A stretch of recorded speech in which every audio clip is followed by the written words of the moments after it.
Mga kainday ko, ayan, isang pagpalang araw na naman po sa ating lahat. So kahapon nga ay umulan ng napakalakas.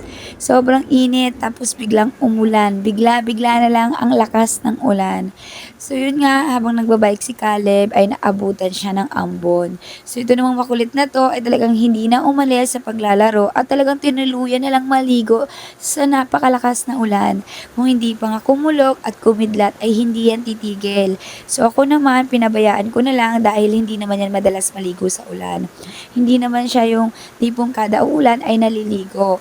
So yan nga ay mag-isa lang siyang naglalaro dahil wala yung mga bata natutulog. Pero siya ay gising na gising, nag-iingay dyan sa labas habang natutulog ang ibang mga bata. O di ba ang galing naman talaga ng inyong Dudong Caleb. Talaga namang napaka-hyper at walang planong lumaki, gusto lang yata ganyan. Char, 'di ba? Sabi nga ng mga matatanda, kapag natutulog ka daw sa tanghali ay nakakatangkad. So ang ibig sabihin, dahil hindi natutulog si Kaliblib ko ay hindi na siya tatangkad. Charis! My ganon! So yun na nga mga kainday ko, konting kwentuhan muna tayo.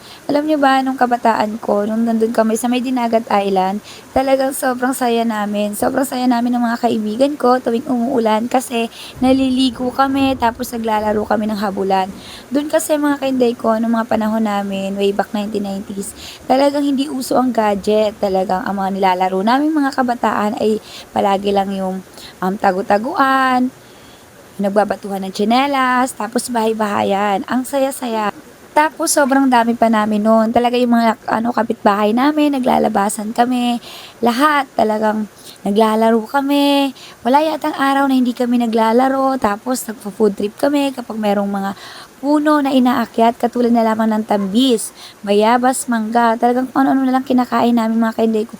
Sobrang saya talaga tumira sa probinsya. Hindi kagaya dito sa Maynila na talagang wala ka nang mapupuntahan ng mga aakyating puno, pupuntahang mga bakanting lote. Talagang dito, halos puro kabahayan na makikita mo.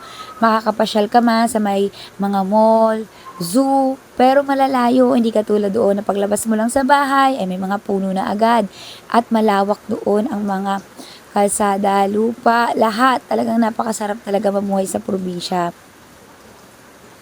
Sobrang nakakamiss lang mga kainday ko kasi alam nyo ba na nung nawala si mama ko, talagang umalis din kami doon. Sinama ako ng ate ko dito sa Maynila at dito na ako nag-umpisang mag first year high school. So nakakalungkot lang kasi yung tipong yung mga taong kasama mo, madalas mo nakakalaro, ay mahihiwalay ka sa kanila. So ganun talaga na walang forever. Charis! Pinasok ko na naman si Daniel at Catherine. Pero alam nyo ba mga kainday ko, nakakalungkot lang kasi yung tipong akala mo ang saya-saya lang ng buhay, yung wala kang problema, hindi ka mag-iisip ng mga kung ano-anong mga gagawin natin para lang mag-survive. Kasi dati kasi pag yung bata ka pa, wala kang iisipin eh.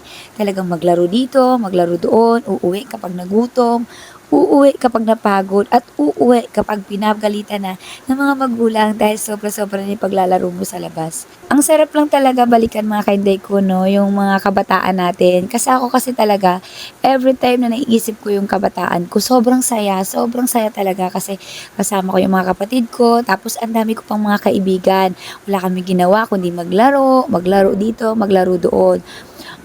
Hindi ko naiisip na darating pala talaga tayo sa punto na talagang kung ano yung pinoproblema ng mga magulang natin noon ay mararanasan din natin problemahin ngayon. Kaya nga sabi nila, buntot mo, hila mo. So ngayon naniniwala na talaga ako mga kainday ko na dapat pala talaga yung mga anak natin ay turuan natin habang maliit pa sila kasi hindi habang buhay kasama natin sila. So katulad ko nga mga kainday ko, kahit papano sa 12 years na kasama namin yung mama ko, nagpapasalamat talaga ako sa kanya kasi alam kong binuo niya ako, hinubog niya ako bilang isang mabuting anak. At proud naman ako noon. Talagang masasabi ko sa sarili ko na mabuti ako. At syempre, hindi naman naiiwasan yung nagagalit tayo. Pero hindi ibig sabihin nun ay masama na tayo. Lahat kasi talaga mga kanday ko nararanasan natin yung iba't ibang emosyon. Pero hindi yun ang basihan ng pagkatao mo. Kaya kayo mga kanday ko, kung kayo ay magulang ko na rin, ang pahalagahan natin yung bawat araw na kasama natin yung mga mahal natin sa buhay kasi hindi permanente ang buhay natin dito sa mundong ibabaw. Iparamdam natin sa kanila kung gaano natin sila kamahal, lalong-lalo na yung mga anak natin. At At medyo napapahaba na nga naman mga ka-inday ko ang kwentuhan natin. So yun na nga, tatapusin ko na ito. At sana kagaya ko ay may natutunan din kayo sa buhay bilang isang anak, magulang. Kaya ayun, pahalagahan natin yung mga tao sa paligid natin, lalo na yung mga taong nandyan sa panahon na iniwan tayo ng lahat. Kaya dapat maging mapagpasalamat tayo sa mga tao sa paligid natin, sa kapwa natin, at higit sa lahat kay Lord. Kasi hindi naman mangyayari yan kung hindi niya kalooban, di ba? Kaya palagi tayo magdasal at huwag natin kakalimutan ipagpasalamat ang buhay natin sa araw-araw. So yun lang po mga kainday ko. Sana po ay na-inspired kayo sa video ito at mahalin po natin ang bawat isa. Ayun, God bless po sa ating lahat. At sana po mga kainday ko ay huwag kayong magsawang suportahan ang inyong Inday Maria. Thank you po.